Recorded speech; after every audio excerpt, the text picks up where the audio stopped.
Evening, everyone. I sent my wife that picture saying this is what I'm using tonight, and now she hates me because she doesn't like that photograph. So I'm in trouble when I get home. So this evening I'm going to talk very quickly about building effective communities of practice. So this is something that we've been doing within our projects and delivery team over the last 2.5 years. It's mainly a people talk, but it is a lightning talk, so I'll try and be fast as well. I'm the guy who is between you and your food tonight, so you probably want to hurry me along. For those of you who are not aware or unfamiliar with the term communities of practice, I robbed something from the internet yesterday just to summarize what it is. Essentially, it's groups of people coming together and learning and sharing and getting better together through interaction.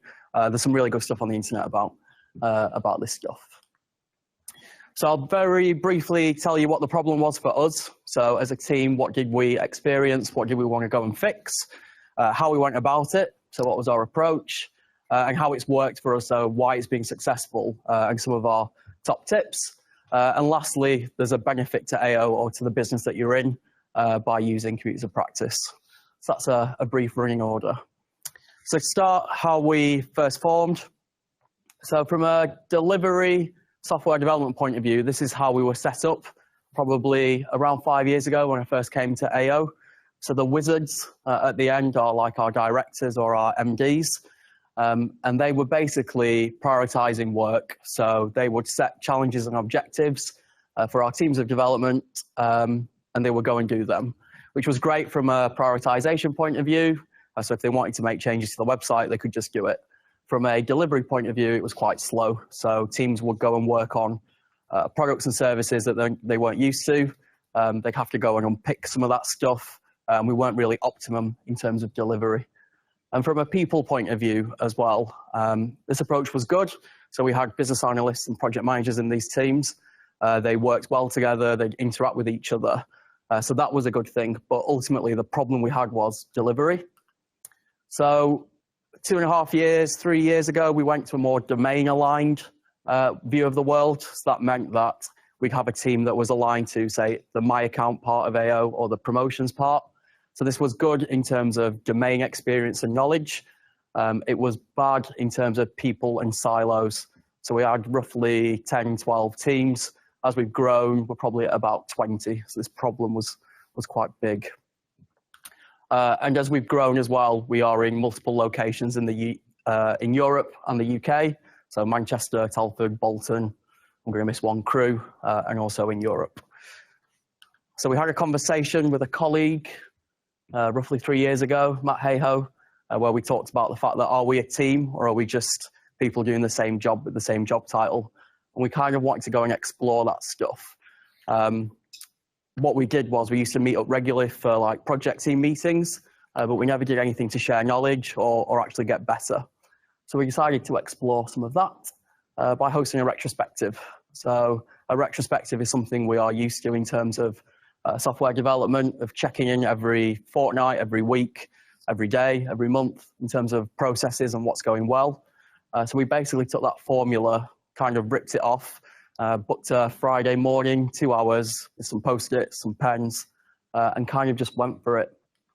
And we did a straightforward sort of start, stop, continue exercise. So what's going really well, what's not, and what should we start doing to improve?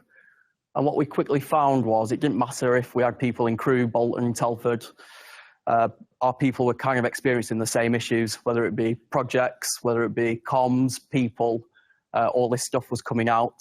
And we get a flavour of that in like one-to-ones and regular chats, but actually the value was in lots of people talking about similar things. So we took a list of the actions, we chucked them on a Trello board because it was free back then. And then we basically said, should we do this again? And 2.5 years later, we've done roughly 25 community sessions across our delivery function, which is quite a lot. And we've managed to keep that momentum high. And what we've done is we've refined how those days look. So this is what a general community day looks like at AO in our delivery function. So we generally start off the day with a bit of an icebreaker.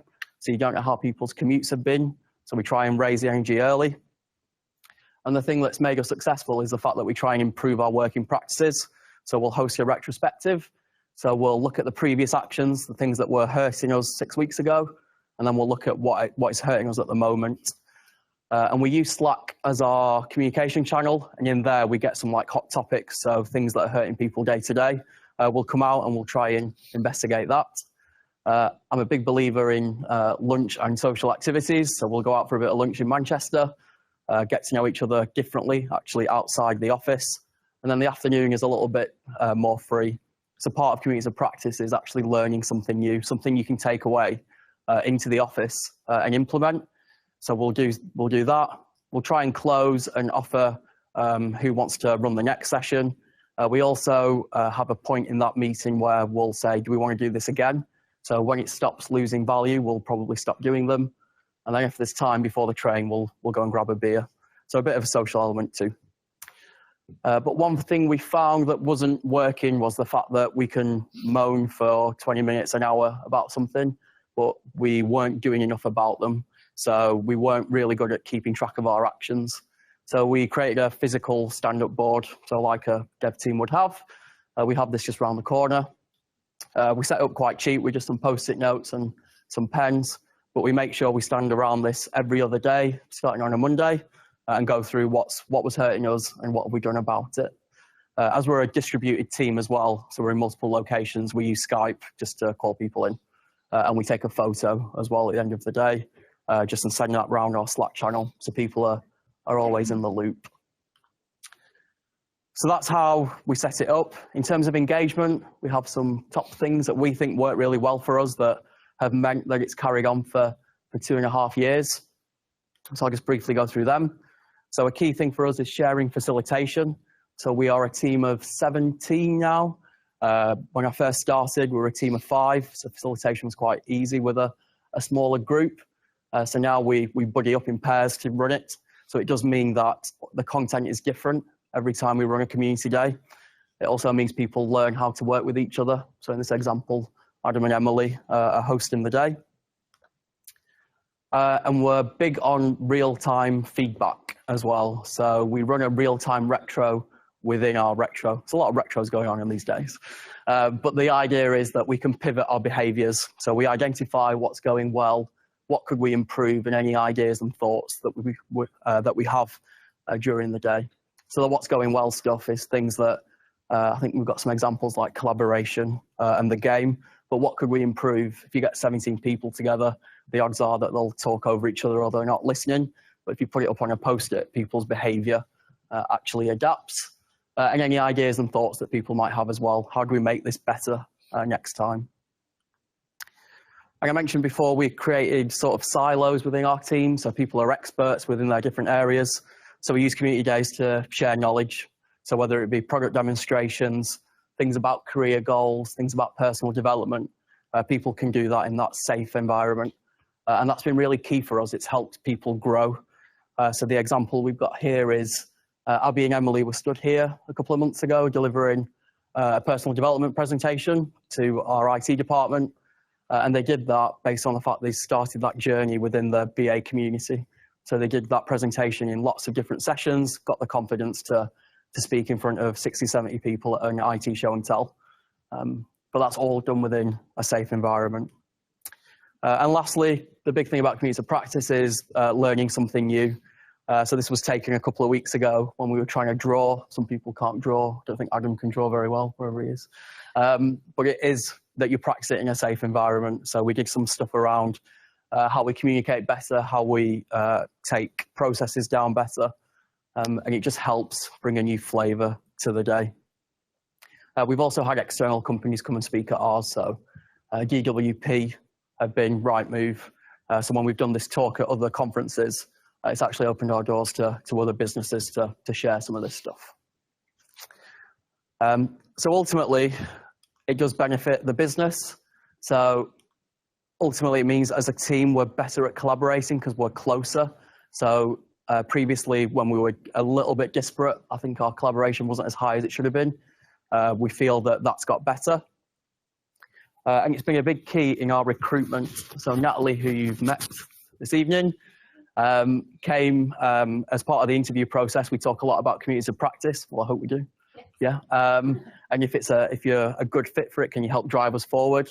And it's a big part of our recruitment drive at the moment.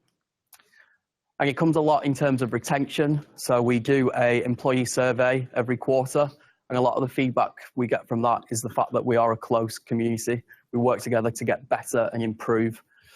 It's a great value add. And then I read a book while I was on holiday called The Joy of Work, and it summarized some stuff really well, so I ripped it off. But what you find is when you've got groups of people together, they're coaching each other, which I thought was a nice way of wording it. And this was the best one. Mundane conversation that your friends and family don't want to listen to. I added the smiley face. But ultimately, if you're talking about work, sometimes your partners don't really want to hear that stuff. But if you can talk about it with your peers, more likely to resonate and entertain that, and you don't take it to work, you don't take it home and kick your cat. And the last couple of things were a sense of belonging and humans. Cat was quite specific, wasn't it? I don't have a cat, by the way. Well, not anymore. So sense of belonging, humans crave interaction. So essentially bringing people together, you form a really strong bond. So lastly, it's a way to get started. So if you're thinking this is a great thing, then our advice is always to start small. So community of practice, great thing to do, but start with some people who are interested in it and try a retrospective. So a retro is something that people have in their toolkit so you can learn about quite quickly. And it's also solving a problem. So when we've talked to other businesses about this stuff, they talk about engagement, but the big part of it is that to get people into meetings with you is what's in it for me. And I think a big part of this is we're trying to fix some stuff. And get some regularities in sessions. So again, from previous experience, we've met companies who might do a community day weekly or fortnightly, but we prefer to take those hours and actually just do them once every 6 weeks. As we're a team that's quite spread across the country and in Europe, getting people to travel fortnightly, monthly is a bit too much, but actually 6 to 8 weeks works really well. And that's part of why we think they succeed. And accept feedback as well. So the community is driven by people. So when we first started it, myself and my colleague Matt ran them. Now it's in the hands of people and they do all that stuff. So ultimately, it's their community. So that's it from me. Thanks for listening.